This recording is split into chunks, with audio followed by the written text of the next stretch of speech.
Thank you so much for joining me today for this webinar on animal-related engagement. As you'll find out as we go through today's presentation, this is a new initiative for Pet Partners, but it's actually an idea that has been around and has been supported by research in the past. For those of you who don't know me, I'm Dr. Taylor Chastain, National Director of AAI Advancement for Pet Partners. Along with my role within the organization, I'm also an evaluator and a therapy animal handler with 3 of my dogs, so I can certainly relate to how challenging it is right now to not be able to visit where we normally would. Much of what we'll go over today talks about some ideas that we can share during this time, and my hope is that you'll leave this presentation feeling empowered to share your love of animals with the world in a meaningful way. As you can imagine, this topic has come to us in a really unplanned capacity. I think it's fair to say that 2020 hasn't been the year that any of us imagined it would be. Given the pandemic that has hit our globe, we now find ourselves at home, social distancing, and waiting to see when we can resume activity as normal. This situation has impacted so many parts of our lives, and one of those is our ability to engage in AAI or therapy animal visits. The sudden ceasing of our visits has been so hard on so many, on us handlers who love to share our precious animals with the world, on the pets who enjoy visiting with the community, and especially on the people who depend on therapy animal visits. If ever there was a time that we needed the love of animals to bring us hope, it's now. We know that there's nothing that could replace the impact of visiting with a therapy animal face to face, and we can't wait for the day when we're all able to get back out there and do so. In the meantime, though, we've been hard at work to gather resources that first speak to the ability for us to grow from our love for animals, even when we can't physically be with them. From there, we've outlined some activities that you can still use to share the love of animals in your community. This information will be helpful to you if you're a handler who would like to reach out to facilities in your area, if you're a healthcare provider who's missing the volunteer services that therapy animal teams bring, or even if you're just at home alone and could use some hope and light. Before we go into talking about some of the foundational research that supports the idea that we can still gain from engaging with animals even just in thought, I want to challenge you to think about a time in your life when you were moved by your love for animals, even if you weren't actually in an animal's presence. Maybe you were reading a book or watching a movie. Even now, if you simply close your eyes and think about a treasured memory with a pet from your past, I would dare to imagine that you might feel some stirring deep down in your own heart. So now let's dive in a bit to talk about some of the research that supports this whole idea that even when we can't be with animals, we can still engage in activities related to animals and see some positive benefits of these activities. Many of the research on this topic actually started out by investigating the impact of animal-related stimuli on people with dementia. A really interesting study that took place in 2010 initially got my attention on this. In this study, the researchers compared resident interactions with a dog compared to several other conditions of animal-related stimuli. These included viewing a puppy video, completing a dog coloring activity, and interacting with plush and robotic animals. Interestingly, the engagement levels of participants across all of these conditions improved and they were consistent. And actually, the group who watched the puppy videos maintained their levels of engagement for the longest periods of time. These findings have been highlighted in other studies that you can see outlined in the second set of bullets there. Other researchers have incorporated robotic and plush animals for people with dementia, and levels such as agitation and loneliness significantly decreased in association with the model animals. These findings aren't just true for people with dementia, and they don't just relate to activities that we briefly mentioned so far. There have actually been researchers who have studied the impact of watching animal videos, and the findings were really promising. Across many different studies, it's been found that people report a more positive affect, a better mood, higher feelings of positivity after viewing animal videos. There's even been research to suggest that people are more open to new ideas after engaging with this kind of content, and that productivity levels may even increase after this sort of viewing. Another group of studies that relates to animal-related engagement can be found in noting the studies that exist on fish tanks. We've probably all heard it said that we can decrease our stress by watching fish swim, and researchers have put this notion to the test. In one study, aquariums were set up in senior care facilities for people with dementia, and the fish tanks didn't just impact residents. Residents in the study did show improvements in various behavioral measures over the course of the study. However, the researchers in this investigation also measured job satisfaction for the staff at the facility, and it was found that those measures were also significantly increased throughout the study. Another project that was taken on by a group of researchers to better understand the impact of fish tanks was a meta-analysis of all the studies on this topic, which means that the researchers collected all known studies on the topics and summarized the findings. In this project, the researchers noted that common outcomes associated with watching fish tanks include more relaxation, better mood, decreased perception of pain, and even improvements in nutritional intake and body weight. Some studies on animal-related engagement have looked at a very fascinating variable of interest, and that is how we relate to one another as humans after engaging in these kinds of activities. There's a lot of great foundational research out there that suggests the positive impact that pet ownership has on relational development, especially within the home unit.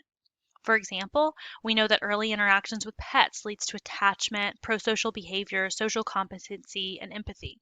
However, a 2015 study took this idea a step further and had some really interesting findings. In this study, researchers repeatedly paired positive stimulus, photos of puppies and bunnies to be precise, to photos of participants' spouses. As a result, participants demonstrated more positive automatic reactions to their partners over time. Even more impressively, the participants also reported improvements in overall marriage satisfaction throughout the course of the study. In this case, by improving automatic attitudes and responses that participants had towards their loved ones, the animal's images made a lasting impact on family relations. So now that we've taken a look at some of the data that supports this intervention, let's define what we mean when we say animal-related engagement, or ARE. At Pet Partners, we define ARE as any engagement opportunity that allows participants the benefits of the human-animal bond by encouraging the remembrance of feelings that are commonly associated with interaction with an animal. This is a term that will be infused into a lot of the work that we're doing moving forward as we attempt to creatively navigate these unprecedented times. While we've taken a deep dive into this world of ARE given the recent circumstances, we're also excited about the potential that this initiative has even outside of times of crisis. As I'm sure you're all too familiar with, even in the world when it's at its best, most normalized state, a common issue that we run into in this field is that there are more requests for therapy animal visits than we're able to fill. We see this so often when a community group has gotten a lot of traction and they've been visiting within the community for a while. Word gets out about the amazing things that happen when we share the love of our animals, and we hit this point when we just can't fill all of the requests that we get in for therapy animal visits.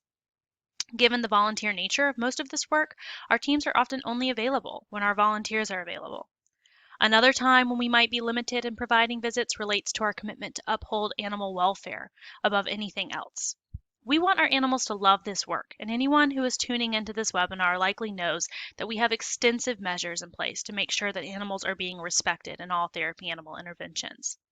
We have time limits on visits to keep the animals from getting too tired, and we also teach our human handlers to be their animal's best advocate, maybe to end a visit if an animal is ever showing signs of stress. Finally, as we're seeing on a major scale these days, we are limited in our ability to visit when issues related to infection control are at play. But even when there's not a global pandemic going on, we know that some clients with certain medical conditions are limited in their ability to interact with therapy animals. In all of these examples, ARE might be a great solution for us to consider. So we can use this intervention in a lot of ways. We can incorporate some of these activities, which we'll outline here in a moment, to set the stage for upcoming therapy animal visits. If a facility is on a wait list to receive therapy animal visits, for example, they can be getting their clients ready for the visits by hosting some of these ARE activities. There are times when our animal visits must be suspended, especially in the realm of professionalized AAI. If for some reason a client is no longer a good candidate for interactions with our animals, ARE can be brought in to decrease the sense of a sudden termination of AAI services. If our therapy animals become ill or have to retire, ARE can help fill the gap while we investigate other options for bringing therapy animal teams. Whenever AAI becomes impossible, either temporarily or more long-term, we hope that by considering ARE, the love of animals can still be shared. So what are some of the ideas captured in this whole notion of ARE? They really are limitless, and I've heard stories of so many of our brilliant handlers already being creative and finding ways to share the love of their animals even in these times. Still, we'll take a few moments to outline some general ideas for this kind of engagement. First, an idea that's been at the forefront of many of our minds is this idea of virtual therapy animal visits. These are real-time digital interactions with therapy animal teams. They can take place on any video platform such as FaceTime or Skype, and you can set these kinds of calls up with facilities that you typically visit with, or you may even find new places to offer these kinds of connections. If you do so, be sure to check out our new virtual visit guide, which can be downloaded from the Volunteer Resource Library. I hope many of you have also heard about our new We Are All Ears program. For years, our therapy animal teams have encouraged reading development for young readers through our Read With Me program that allows pets to go into places like schools and libraries to be read to. Research really supports this intervention, with studies showing improvements in measures such as reading rate, accuracy, fluency, and comprehension. There's also research to suggest that when a child reads to an animal, they're better able to stay on task and they might stay motivated in their reading sessions for longer. We're encouraging readers all around the world to adapt this program while they practice reading at home. Whether reading to a pet of their own, to a stuffed animal, or even stepping outside and reading to the birds and the squirrels, we know that by shifting the focus of reading and allowing kids to read to animals, we can see more excitement and learning in this capacity. We now have a We Are All Ears reading platform online. There you can go to pledge to read a certain amount, to download reading logs, bookmarks, fun bingo games, and certificates of completion. Another way that our love for animals can be incorporated in our day-to-day life when therapy animal visits aren't available is by doing animal-based arts and crafts. You can get as creative with these as you want. Coloring books that includes animals, painting activities, or sculpting activities. And this isn't just for younger people. There are coloring books and paint by numbers for adults too, and they can be really fun ways to de-stress. Pet Partners has worked with an artist to create a coloring book specific to therapy animal visiting that will soon be available for free download on our website. So we hope that you'll share this with facilities that you visited with, or even just print it out and color it on your own as you cope with these difficult times. Earlier in this presentation, we talked about the research that supports watching animal videos. Even without that research, we know that there's something special about this kind of engagement. How many of us have gotten lost down a YouTube rabbit hole watching cute animal videos? Again, you can be creative with this. You can find movies or TV shows that focus on animals, and there is more online content than we could ever imagine. Pet Partners even has a new Facebook group that you can join. Here, members contribute with their own content specific to therapy animal visiting, and it's really turning into this wonderful library of content that can be shared or enjoyed alongside this ARE initiative. As I've mentioned many times throughout this webinar, the sky really is the limit in terms of what you can do in applying ARE to your existing passions. When therapy animal visits aren't available, you can infuse ARE in a way that ends up helping others. Perhaps you can reach out to your local animal shelter and find out if there are any homemade pet toys that you could make or that your clients could make. You could create personalized thank you for adoption letters or kennel cards to add a splash of personality to the animal shelter. You could even offer to creatively feature animal organization success stories, such as adoption or outreach stories. These could be made and depicted in video, on poster boards and brochures, whatever your creative juices tell you to do as you consider your love for animals in this kind of activity. Finally, another branch of ARE could be captured by creating education specific to animals that you share with clients or with the facilities that you tend to visit. This option is great for preparing for future AAI services in particular.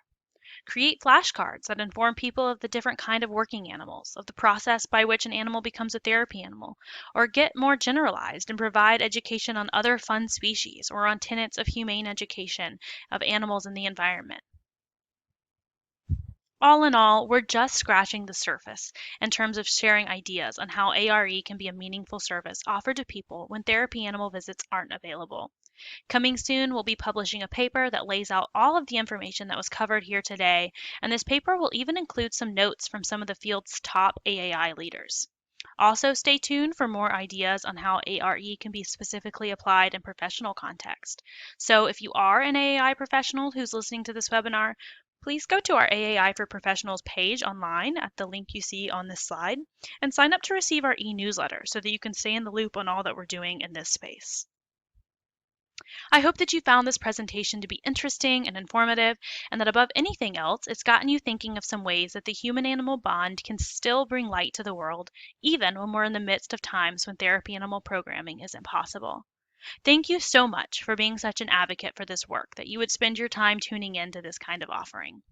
Please know that the work that you do makes such a difference, and all of us here at Pet Partners sincerely appreciate you. I'll flip quickly to the reference page for this presentation, but do know that full references will be available for download in the soon-to-be-published paper on this topic. Thank you all again, and stay well.